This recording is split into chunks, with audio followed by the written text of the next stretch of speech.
Welcome to Butchered Sports from Pearson Park in Newcastle, Pennsylvania. We're going to break down Game 4, Cavaliers-Warriors. Dan, what's the first thing that jumps out at you about that game?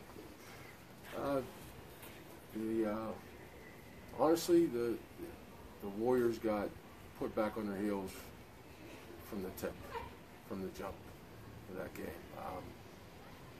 Honestly, I had a feeling that Cleveland's going to come out with their best effort, obviously. Backs against the wall, any cliche you want to use. But they literally got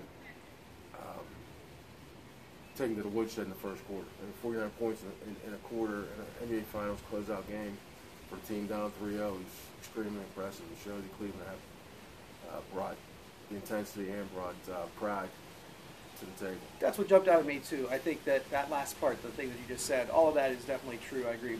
But the pride and the willingness to say, we're gonna play hard and extend this.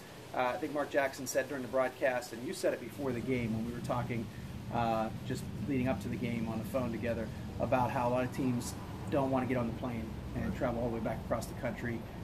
You've been handled. You lost a close game at home, and it feels like there's nothing you can do. It's really going to actually change this series, even if you win a game. And a lot of teams will just come out and fold up the tents and go home. But that didn't happen with Cleveland. LeBron's will, Kyrie's will. Tristan Thompson came out with his head in the game. We talked about that before we went on camera a little bit just over breakfast this morning about how Tristan Thompson showed up for the first time in this series. They hit their shots, too. The Cavaliers made their shots, which makes a big difference. Anything about their defense? I mean, it wasn't a very defensive game, but anything that stood out to you about Cleveland's defense? I think that they did do a couple different things throughout the game. I think that they were more concentrated on Klay Thompson and more concentrated on Draymond Green, as you had discussed prior to the game last night. We had talked about that, and you mentioned that Draymond Green, kind of making him a focal point of the offense, would pay dividends for the Cavs. I think in a lot of ways they did try to go along those lines of anybody but Durant or Curry tonight. In my opinion, they were fortunate that Klay wasn't hot, because Klay did get a lot of open looks last night that he did make in Game 3 and in Game 2, more so in Game 3. But all in all, I think that they're going to try, or they did try last night to funnel the offense through, the Cavs even tried to make them funnel the offense through Draymond and kind of give a little bit of space to Klay. So all in all, I think they did change up some overall defensive scheming. Yeah, and it seemed to work, and it's taking your chances, picking your poison, so to speak. I mean, definitely Draymond is capable. He's shown that before. But of all the poison that you can choose to swallow, I guess, it's Klay and Draymond are the least poisonous, I guess you would say, to the Cavaliers.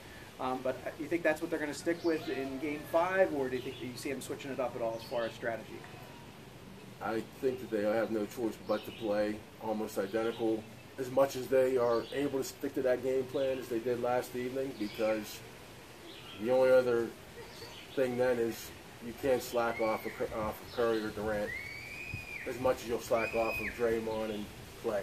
So if you're going to pick who to quote-unquote slack off in a way, it's got to be of the big four, those two. Because if you give Durant and Curry consistent open looks, your chances of winning are greatly diminished, obviously. So. Well, one thing that we talked about in terms of just big picture stuff is, the traditional things about 3-0, 3-1. A lot of teams just feel like that's an insurmountable lead. It just gets that psychological effect. We touched on it a little bit already today. But LeBron just doesn't seem to have that. It doesn't shake him. And it almost doesn't shake Kyrie either. It seems like they just feel like this is another game. Let's go out and play. They're not looking at the hole that they're in, so to speak. I agree.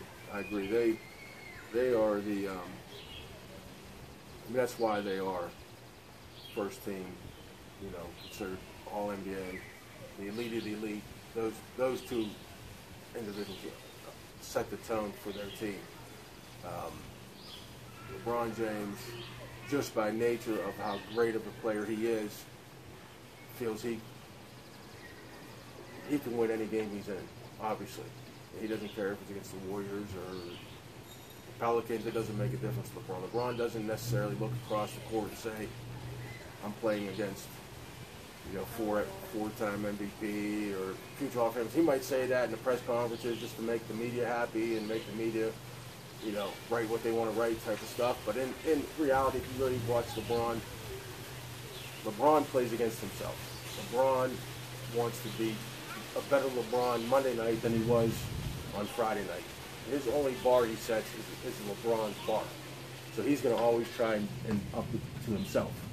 And Kyrie, basically now, has followed through LeBron's footsteps in a lot of ways, and Kyrie almost has that same attitude going into a game to where 3-1, 3-0, 2-2, those are just numbers for the media to kick around. All it is to us is a game. It's a playoff game, it's a final game, right? But in reality, they're keeping score. It's 4 quarters. It's a game. We're going out to try and win.